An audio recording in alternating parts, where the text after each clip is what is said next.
Hi, this is Dr. Tina Baker, and I'm coming to you to Life Without Limits with Dr. Tina Baker. And I am so excited for this episode. This one is personal.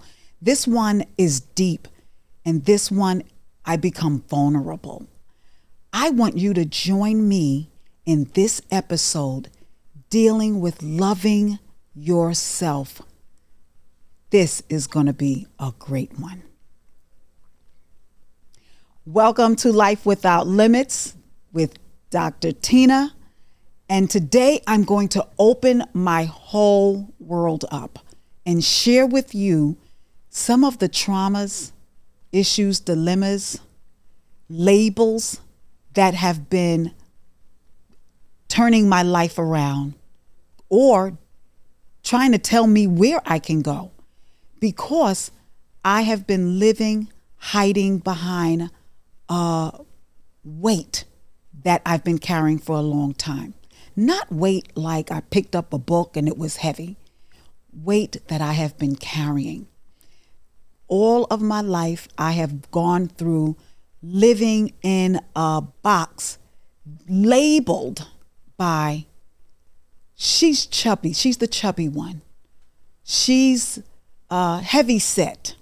She has a pretty face, but she's heavy set. She's fat. She's fat Mama Tusa. The labels that I have been buried under, I didn't know how to climb out from under it. When I look today at these pictures that I have, I look and I'm like, well, I wasn't a big girl. I wasn't a fat girl. How did I get these labels? Because I allowed people when I was a child to tell me who I was and what I was. This is what she can do and this is what she can't do. And I began to find a niche in that frame where I became what they thought I was to be. I just felt like if they're saying I'm fat, then maybe I am fat. If they're saying I'm overweight, maybe I am. If they're saying these things, then maybe that's exactly who I am. And I didn't know how to get out. I wanted a magic pill to just drop on my lap and make me be better, when I needed to do the work to get it done. I began to develop asthma. I began to develop all sorts of joint issues. And I just went through living behind what people told me, and I never took control over who I am. It was 2015 when I began to learn I don't have to be this way. I remember going to the doctor's office, and I happen to love my doctor. I just love him. He's an amazing person, and I love the way he cares for me, and we just have great conversation. And he began to tell me about a client that he had that just wasn't going to make it, and he just found himself in a whole drum set environment. Like, I don't want to lose this person, but this person, unfortunately has a situation. And after we kept talking, and I said, I want to pray for your person. I know you can't give me her name, but I want to pray for her. And he said, well, you can pray for her. She's in the room. And I was like, what? He said, Tina, it's you. You're 6 pounds away from weighing 400, which means you would have to go to the post office to get weighed. I was embarrassed. And I don't want to cry, but I was embarrassed. I wanted to vanish in that moment because I didn't want to have this conversation. And he said, I can't lose you. I can't lose you. And he told me about a sleeve. And I saw it like as a bariatric surgery, and I'm not comfortable with that. And then he went further to talk to me about how less invasive it was. And I spoke to my husband. He was very nervous about it. He was very uncomfortable about it. But I was like, it's that or it's you'll have to raise the kids alone. And that's even hard for me to say because I love being a mom. Being a mother to my 4 adult kids now is my world. I poured me into them. And to see that possibly they would not have a mother because of a lack of a discipline of a blunt fork and a soft knife. Like, I want to raise them so I can see them and see their children. And it was my story. So I knew if I do this, it has to be for real. I can't play around. Because if you get a surgical surgery, but you're still eating, well, your stomach is a muscle and it can just expand again. I knew I needed to make big changes. I started walking. Walking was, oh my God, my back. I walked from my house to the stop sign. That was literally 2 houses. And I was like, God, my back is on fire, carrying the weight. I would have my kids go upstairs, Bryce, and get mommy 2 cans of grape sodas and 1 orange. And my kids was just oh God, they would come, never seeing that I'm harming myself and I'm taking me away from my family, that my husband would have to be a single parent. All of this is the trauma or the issues and the pains and the things that I was hiding behind to make everybody else laugh. So before they can come and joke me, I'm going to joke on myself. Who am I talking to?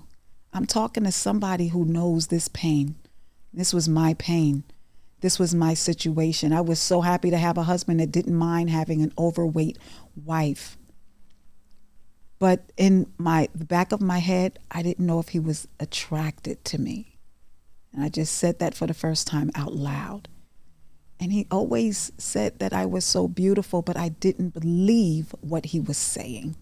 I didn't believe anything that he was telling me because I was like, how would you like me when my weight is winning over me? So I joined military boot camp, and they are actually military guys. And so I was doing things to get me better. This is the first time in my life that I began to take care of me. And a lot of people was talking me against it. Tino, don't do that. It's going to mess up your knees. It's going to mess up this. I was like, nothing can be more messed up than it already is. But I have to fight for me. This is when I began to take care of me because I took care of everyone. If somebody needed me, I pick up the phone and I'll be on the phone with them for however long they needed me because I needed to help them. But I had no help from me. No help would I give me. I couldn't even give myself me.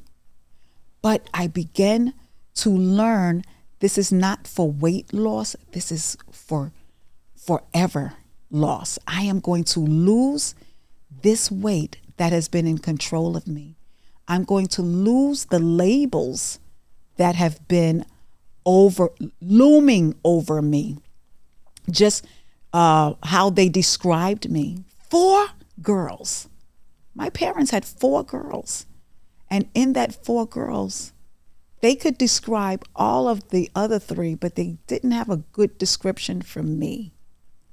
She's the chubby one. She's the fat one. And then one of my best friends, Tyra, would say to me, Tina, you was not fat. I said, no, yes, I was. I actually began to own it. Like, this is my pain. This is my stuff. What are you talking about? You can't tell me I'm not fat. I was called Fat Mama Tusa. I was called Blubber Butt. I was called those names. And the only way to get around it was for me to say, not no more. My name is Tina.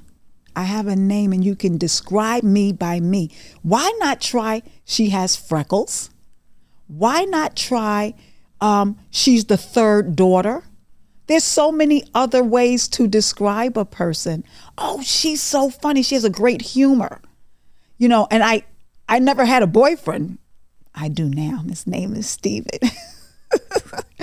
But, growing up, I just felt awkward. I didn't feel like I was attractive. And so I had to see me. Instead of looking for other people to tell me if I was pretty, if I wasn't pretty, if I was this, if I was that, I began to look in the mirror and start saying, go ahead, girl, with your bad self. I would put it on my mirror. Go ahead, girl, with your bad self. I wasn't doing it out of conceit. I was doing it to create admiration, to admire myself, learn how to admire me. And when I started doing that, it started getting like, hey, this feels good. And when people complimented me, they started saying, I think Tina's the pretty one. I was like, well, go ahead on with your bad self. Because I had to learn how to love me. I talked about the PKs. I talked about true love in relationships, right? And how to take care of yourself. But today, how do you learn to love yourself? How do you grab the image and change it and say, that's not who I am. That's not what I do. I am so much more than taking other people's requests or making other people happy. I have learned how to make me happy all by myself. And it was a journey. So going to military boot camp, learning to walk, even when it was killing my back. And I'll never forget when my friend Tabitha looked at me and said, I know you stretching your back out right now, but just get this clear. We're going to walk around this block. I had people that championed me, that got behind me and said, we believe in you. But I had to be the first person to believe. I had to be the first person that said, I'm worth more than that. No longer did I start needing other people's affirmations. I had developed them for myself. No longer was I telling my kids, go downstairs and get me 2 sodas. I take water and water only. I began to realize, wow, this feels good. This feels good. I think I can do this. Not only that, but I went back to the pool and started swimming. So I swim 5 days a week. No, 4 days, because the 5th day I don't swim, but I walk 7 days a week. Those are my days. Those are my moments. This is time that I'm not giving up to anybody but me. And my husband's like, you getting up, going walking? Yeah, go ahead, girl, with your bad self. You have to see yourself as somebody that is strong, somebody that deserves it, and somebody who is behind yourself. Because me looking for other people to be champions for me, well, I should be the captain of my championship, right? If I want to make it to the finish line, I'm the one that should do it. So I walk. And today, did you see the rain? The rain was pouring last night, but I knew I couldn't walk in that. Plus I needed to be here so that I can do this recording for you to let you know you're worth that and more. You deserve to live a life without limits, without holding you down. You don't have to be the first one to the punchline so that it doesn't hurt you. It's going to hurt because that's not who you are. Don't you know you were made for greatness? You was born to live a life full and free that meets the standards that you want, not what other people want for you. And so I began to stop making jokes of me and stop trying to laugh at something that's really hurtful. I'll never forget having to go to a party. It was a family party, and I got a gift, and I was happy about this gift. It was a negligee, and this was just for my birthday. And I opened it up, and I lifted it up, and I was like, this is so beautiful, so beautiful. But it was also where I was teased that was drapes. And this is a family. And I was shocked that it was said. And I was like, you crazy. You ain't no crazy. But I ran fast to the restroom because I knew I was going to cry. And I didn't understand why in the world am I allowing people to say my negligee is drapes. And I just said, it's okay, it's okay. So my sister came in to comfort me. Then my husband came in and I said, I want to go home. We lived in Jersey. I just want to go home. I don't want to be here now. I was in a safe place and I didn't feel protected. Not that my husband couldn't do it, because he just held my hand while we was driving all the way home. And I just thought to myself, why do you see me in that light? I began to say to myself, I'm not accepting that crap no more. I have a full name, Tina Louise Carter Baker. Choose any one of them, but don't put me down. I began to learn to speak up, to sit up, and over time, without me recognizing it, the weight was falling off. The pain was falling off because I made a decision that I'm better than that. And I can do it. I no longer had to tell my children, Mommy, will you come to our school trip? And I didn't want them to see me and then tease them. So I always said, Daddy's gonna go. Daddy's gonna take you. Because, well, I looked at my husband like he's fine as wine, okay? And he's handsome, and I see him in that light. I didn't see me in that light. And I didn't want to sit in the seats of the bus and I take up the whole seat.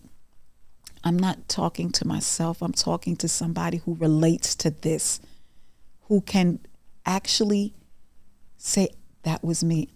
My kids just would run and get whatever I needed for me. And they would, sometimes my husband would say, you want some Chinese food?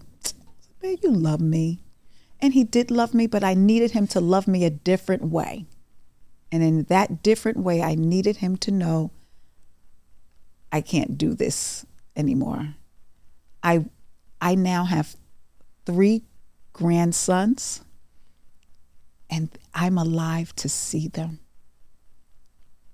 And my doctor, oh God, he's so happy. He's like, look at you. You're just a rock star. This is my life now, where I watch what I eat, where I watch what I'm drinking, right? I'm looking at my menus when we go out and seeing what works for me and what's not right for me. Like, I'm worth living. I'm worth it. I deserve it. And I want all of what I'm supposed to have. One day, we're all going to have a day when we transition. We are not here anymore. But for me, it's not this day, because I chose to live. And I chose to live a life without limits. I chose to take control of my life and say, that's not working for me. I went to military boot camp literally from 2025 to, 2023? No, 2024. 2024. I was with them all that time. And the only reason I stopped is because my knees, jumping over walls, let me tell you, when they tried to get me on that wall, I was like, stop it. I want 3 people trying to get me over the wall. But they were helping me. And eventually I got over that wall. But the pressure of, the pain of bone on bone, it becomes too painful. And I learned how to still work out without killing myself. So swimming, I went swimming this morning. I'm probably going to go walking this afternoon, and just making sure whatever I'm doing, that I'm doing it for me, not for anybody else, not for anybody else to look at me and critique me. No, I'm the one that has the say over me. I'm the one that has the last say, and I like what I'm doing and I like who I am. So these steps were steps designed for me to get better. What steps are you making so that you can get better? I hid in a bed, you know. I would tell my oldest daughter, honey, give your brother a bath, you know, help your sister. Because me getting up, it was exerting way too much energy, and I needed to learn I can do better. So I want you to know this is just the right thing at the right time. You don't have to wait till what? January? You can start your journey right now. You don't have to wait for other people to say, on this day, let's do it. Take control of your life and say, I'm starting now. I'm starting to live. I'm starting to love. Don't allow you saying, well, I think that guy likes me. And what if he doesn't? You have to learn how to like yourself. And then you will love yourself. I mean, isn't it time for you to live your best life?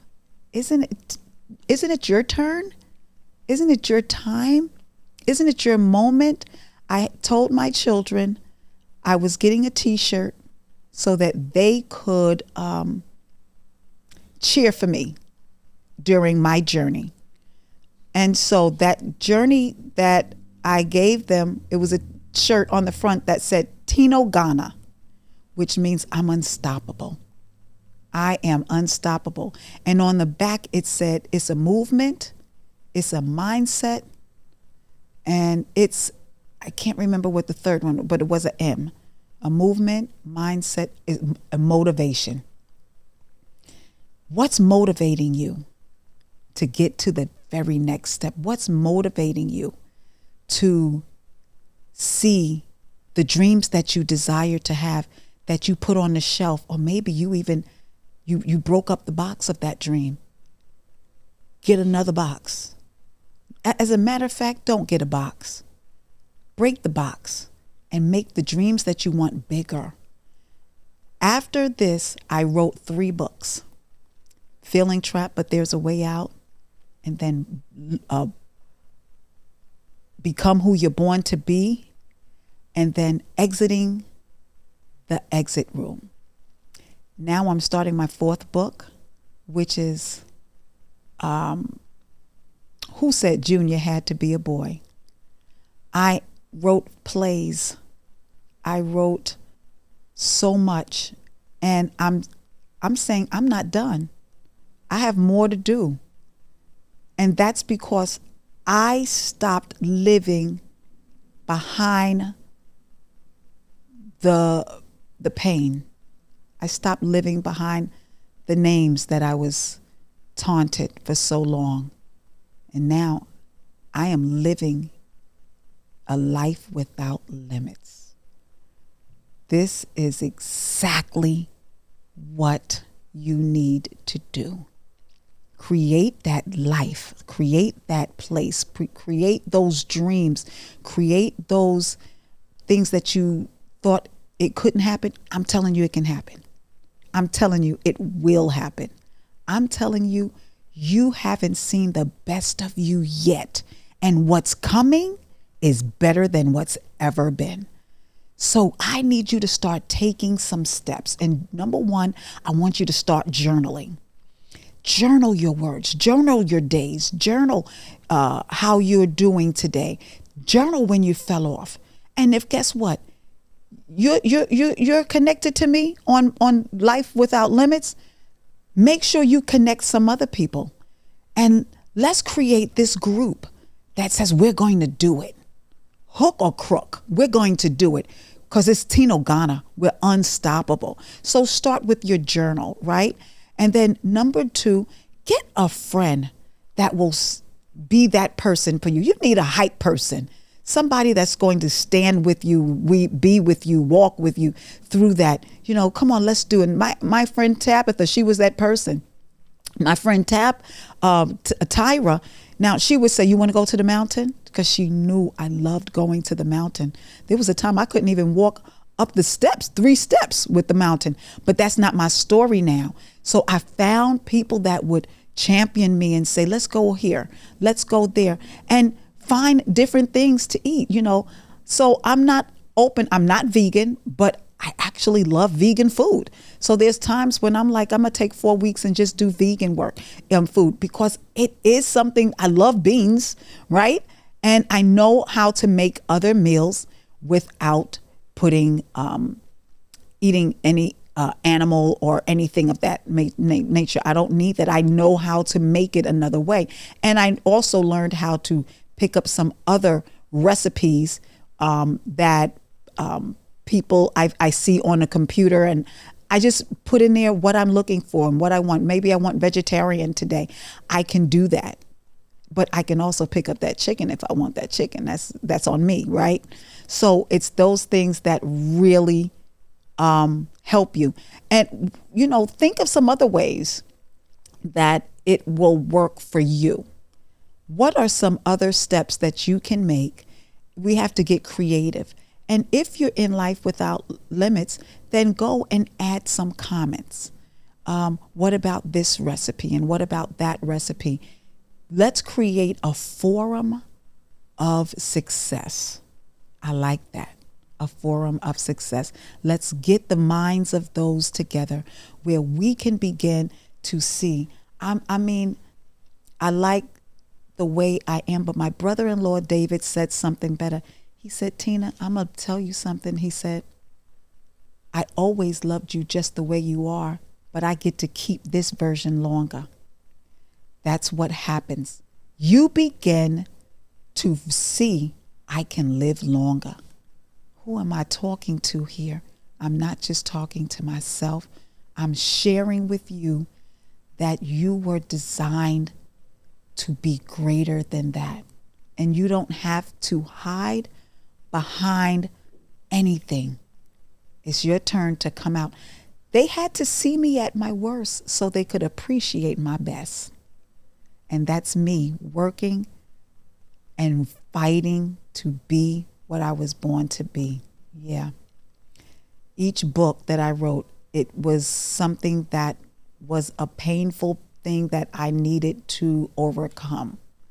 So this is how I'm overcoming.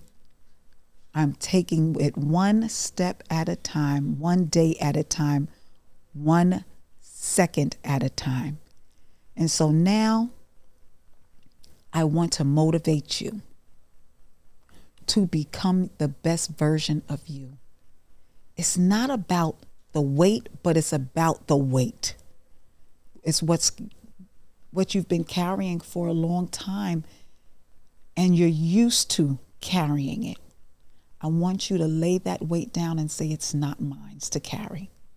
One thing I know is when I'm coming in the house and I'm trying to bring something in my house, my husband will take it from me and carry it to its destination, right? Because it's too heavy for me to carry. So think of that. What you're carrying is too heavy for you to carry. But now my doctors are all saying, oh God, I'm so glad. I was supposed to have 2 knee surgeries. I don't have to have 2 knee surgeries anymore, right? But it's my responsibility to be in control of my weight and to be in control of my weight. To be in control of what I'm carrying on my body, but to be in charge of what I'm carrying mentally and emotionally and psychologically, what I'm carrying and what I have been carrying. And I did laugh at things that were hurtful to me, but I am now declaring and decreeing that I'm going all the way. I'm going to be everything that I desired, and absolutely, the things I took off my list, I'm putting them back on my list. I believe I am worthy for that and more. So we covered a lot. The video that you have seen, will see, is a part of it. Now, when you see that video, you have to understand, I had started losing weight because I was walking and I had that sleeve. But you know what? The sleeve, because the food that we eat, consume, has salt in it, has sugar in it, it's going to come back. But I was in charge of my journey. When COVID showed up, I was home making food 24 hours a day. And you know what? I did pick up some weight. And when my doctor called, he said, "Do you want another sleeve?" I said, "Nope. I did this before. I'm going to do it again." I didn't gain all the weight back. And that's what my doctor said. He said, "Tina, you didn't even gain it all back. Just go ahead and do what you've been doing. You know the formula. You know what it takes." The video is going to do just what it does. It's going to show you the pain that I was carrying. What I want you to know is that when you see me, when it first opens up, I was being coached by a person. Well, I went to a gym so I can exercise. And when I started exercising, the owner was like, "No, no, no." I didn't know who he was screaming to. I knew he wasn't screaming to me because I was just looking at what that trainer was doing for the client he had, and I was mimicking him. And I was doing jumping jacks. And he screamed and he said, "You can't do that in my gym because you'll bust your window wide open." He was so loud. And the guy finished with his client, and I was walking out. He said, "Come back. I'm going to give you a session for free, and I'm going to show you how to do it." I don't like the way he did that. And, he saw the tears, and I was like, I'm just tired of crying. I'm just tired of crying over this. You can't even imagine how many diets I've been on. You can't even imagine how many programs I went on. You just can't imagine. He said, "I got you." So he was there helping me do something safely. And after that, he said, "Hey, I'll teach you how to do a Zumba class." I did 2 Zumba classes, and then I joined military boot camp. And that was a big change. It was in a dungeon. It was really in a dungeon. I was like, I don't think this is safe. I don't think this is safe. But I did it. And then the people in the class I was in, they were all Spanish. I didn't know what anyone was saying, but the 2 teachers, and they were Spanish too, but they could go in and out and speak Spanish and speak English. And I just sat there and I tried to do exercises. I could barely do anything. I came home in pain and I needed 2 Tylenols. And my husband said, "I don't want you going back there." I said, "I'm going back. I'm going back. I got to do something different to get something better." And that's when I started. When are you starting? What is your start date? When are you going to stop wondering what other people are thinking about you and just do it? Just get it done. You don't need a million people to be around you, but you do need you. And that's the deal. And that's what's going to change everything for you. You make a mistake, get back up again.